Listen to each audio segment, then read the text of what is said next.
बिस्मिल्लाहिर्रहमानिर्रहीम। Components of human food.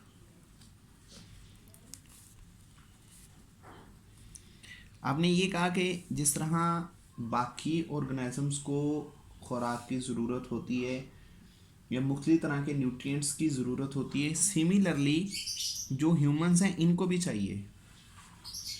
Humans इन्हें भी फूड चाहिए। फूड किस मकसद के लिए चाहिए? जो बॉडी है, इस बॉडी के नॉर्मल जो फंक्शंस हैं उन फंक्शंस को पे करने के लिए फूड चाहिए। ठीक है। अब ये जो फूड है, आप इसके लिए बायोलॉजिकली एक वर्ड क्या यूज कर रहे हो? Nutrition. What is nutrition? Nutrition एक प्रोसेस है, अ प्रोसेस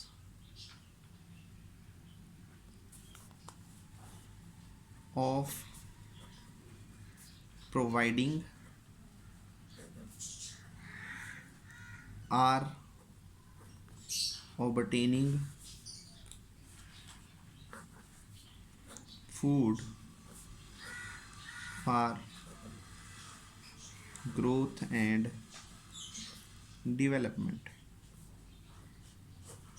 ठीक है। एक ऐसा अमल जिस अमल में या तो हम खुराक को हासिल करते हैं या हम देते हैं। किस मकसद के लिए? ताकि ग्रोथ हो सके और डेवलपमेंट हो सके। हम इस चीज़ को नाम देते हैं न्यूट्रिशन का। अब ये जो न्यूट्रिशन है, ये न्यूट्रिशन कंसिस्टेड होती है न्यूट्रिशनल पार्ट्स पे। आपकी खुराक के अंदर क्या है? न्यूट्रिशनल पार्ट्स हैं। न्यूट्रिशन, हाँ, ये कंसिस्टेड है किस चीज़ पे?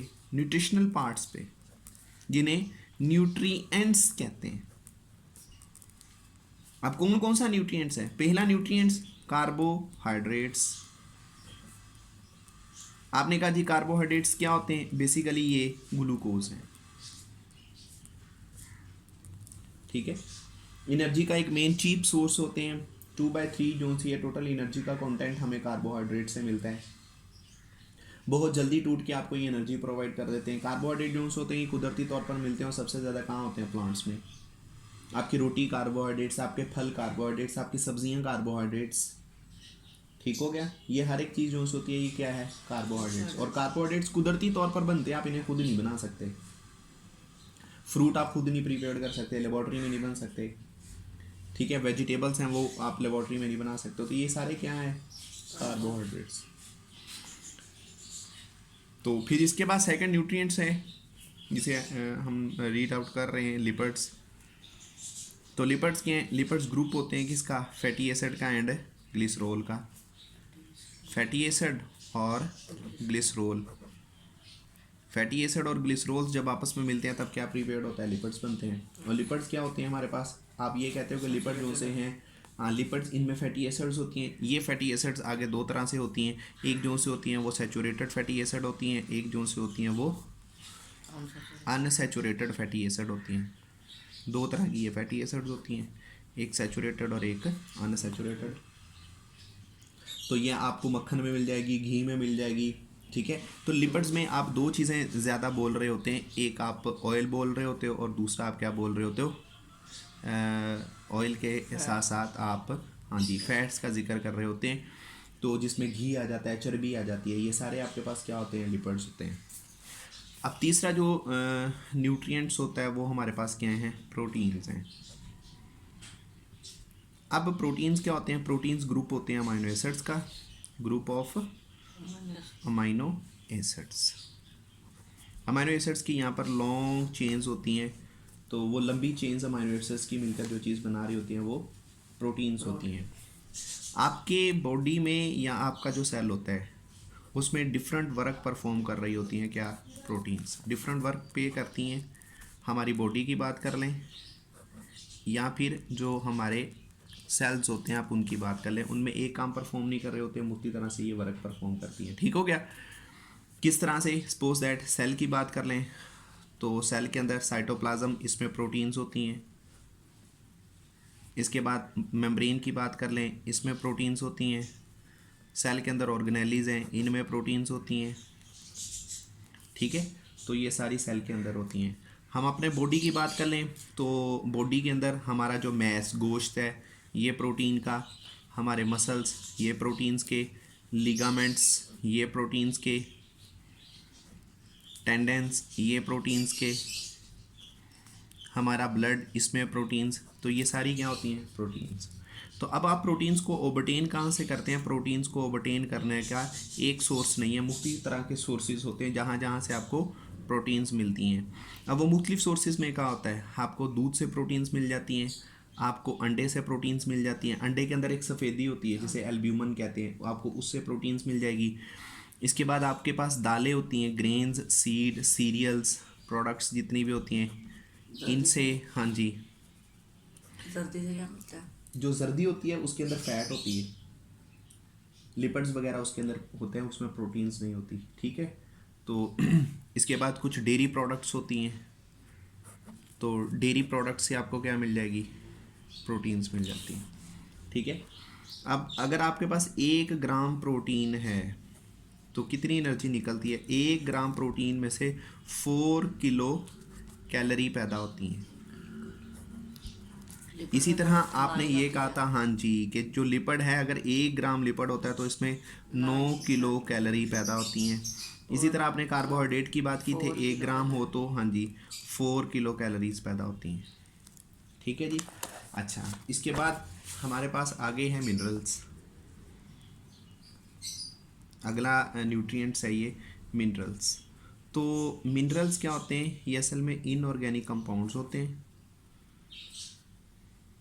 ठीक है, तो ये ऐसे इनऑर्गेनिक कंपाउंड्स होते हैं जो कि हमारा बॉडी का नॉर्मल वर्क परफॉर्म कर रहे होते हैं, ये और बॉडी के लिए असेंशियल होते हैं। और याद रखिएगा, मिनरल्स हमारा बॉडी नहीं बनाता, मिनरल्स आपको ओबटेन होते हैं, आपको मिलते हैं कहाँ से? सॉइल से।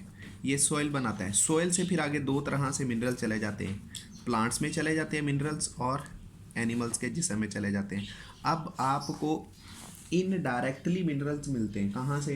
या प्लांट के बॉडी से या एनिमल्स की बॉडी से। ठीक है, डायरेक्ट मिनरल जो चीज़ ऑबटेन कर रही है, जो चीज़ बना रही है, वो आपकी ज़मीन है, अर्थ है। ठीक हो गया जी। तो मिनरल्स वाटर के अंदर डिज़ोल्व होते हैं, डिफरेंट काइंड्स के मिनरल्स होते हैं, एक नहीं होते, ये डिफरेंट होते हैं। तो डिफरेंट मिनरल्स आगे डिफरेंट वर्क परफॉर्म कर रहे होते हैं। ठीक है, तो मिनरल्स इनकी 2 काइंड्स होती हैं। एक जो मिनरल्स होते हैं उन्हें नाम दिया जाता है ट्रेस मिनरल्स का, और एक जो मिनरल होते हैं उन्हें नाम दिया जाता है मेजर मिनरल्स का। तो याद रखिएगा, जो बेसिकली तौर पर ट्रेस मिनरल्स होते हैं ये आपको less than 100 milligram per day चाहिए होते हैं, यानी कि हर रोज़ 100 मिलीग्राम से कम चाहिए। लेकिन जो मेजर होते हैं ये आपको more than 100 milligram per day चाहिए होते हैं, यानी कि ये 100 मिलीग्राम से ज़्यादा के करीब चाहिए होते हैं, तो ये मेजर होते हैं। ठीक है, तो हमारे पास ये चंद एक मिनरल्स हैं, जैसा कि हम बात कर लें किसकी? Role of the calcium and irons की।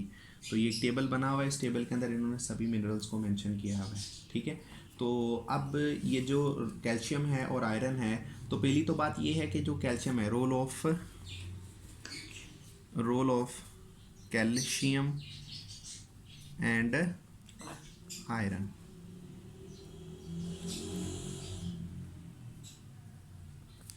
अब पहली बात ये है कि जो कैल्शियम है, कैल्शियम आयंस, ये क्यों चाहिए? आयरन ये आपको क्यों चाहिए? ठीक है, तो कैल्शियम जो सा होता है इसकी असेंशियल ये इसलिए होता है क्योंकि ये आपकी हड्डियों को डेवलप करता है, आपकी हड्डियों को मजबूत करता है, उसके अंदर जो हड्डियां हैं उनको मेंटेन करने की कोशिश जो से है वो कैल्शियम करता है। आपकी बोन्स में होती हैं और आपके टीथ में बेसिकली कैल्शियम होती है। ठीक है, इसी तरह आपका बॉडी जो सा होता है वो कैल्शियम के विदाउट कैल्शियम वो वर्क परफॉर्म नहीं करता। आपका ब्लड है उसमें नॉर्मल कैल्शियम होना चाहिए, ताकि क्योंकि वो जो कैल्शियम होता है ना वो मैसेज को ट्रांसमिट कर रहा होता है। आपके न्यूरॉन्स के अंदर बेसिकली कैल्शियम की ज़रूरत होती है। ठीक है, दूध में भी होता है। हाँ जी, ये तो आपके पास सोर्सेज हैं कि कैल्शियम आपको कहाँ से मिलता है। अब देखिए उसने लिखा कि कैल्शियम बेसिकली क्या करता है, आपके जख्मों को भरता है, ब्लड क्लॉटिंग बहुत अच्छे से कर देता है, ठीक है। और बहुत सारे इंजाइम्स के अंदर ये एज आ को फैक्टर भी यूज़ होते हैं, कौन, कैल्शियम आइंस वगैरह, ठीक है। तो कैल्शियम आपको मिलता कहाँ से, अंडे से मिल जाता है, बीन्स फलियाँ होती हैं, नट्स हैं, कैबज, बंद गोभी, दूध है, बटर है, चीज़ है, यहाँ से बेसिकली आपको क्या ऑबटेन हो जाता है, कैल्शियम। अगर कल कैल्शियम की कमी हो जाए तो क्या होगा, कैल्शियम की कमी से हमें टिटेनी हो सकती है, हड्डियाँ हमारी कमज़ोर हो सकती हैं, हमारे दांत सही तौर पर वो प्रॉपर ग्रो नहीं कर सकते, दांत कमज़ोर होते हैं, हड्डियाँ वीक होने लग जाती हैं, ठीक है। तो ज़ख्म जो सा होता है वो सही तौर पर भरता नहीं, यही कैल्शियम की बदौलत है। इसी तरह आयरन है, आयरन जो सा होता है वो बहुत अच्छा ऑक्सीजन को ट्रांसपोर्ट करता है, ये हमारे रेड ब्लड सेल्स के अंदर मौजूद होता है, हीमोग्लोबिन्स में, ठीक है।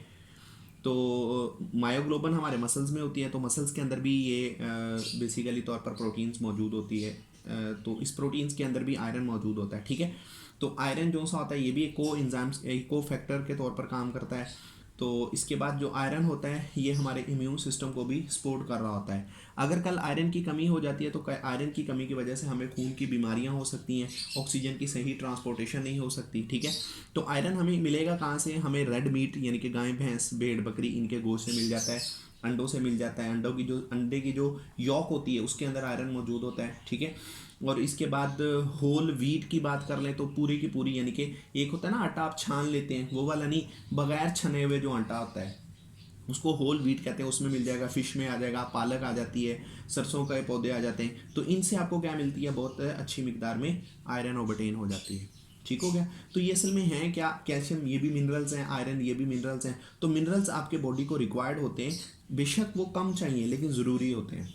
तो याद रखिएगा मिनरल्स क्या हैं, इनऑर्गेनिक्स होते हैं। और ये दो तरह के मिनरल्स होते हैं, एक मिनरल जोन्स होते हैं वो ट्रेस मिनरल्स होते हैं, और एक मिनरल जोन्स होते हैं वो मेजर मिनरल्स होते हैं, ठीक हो गया जी। तो ये हमारा आज का था जी।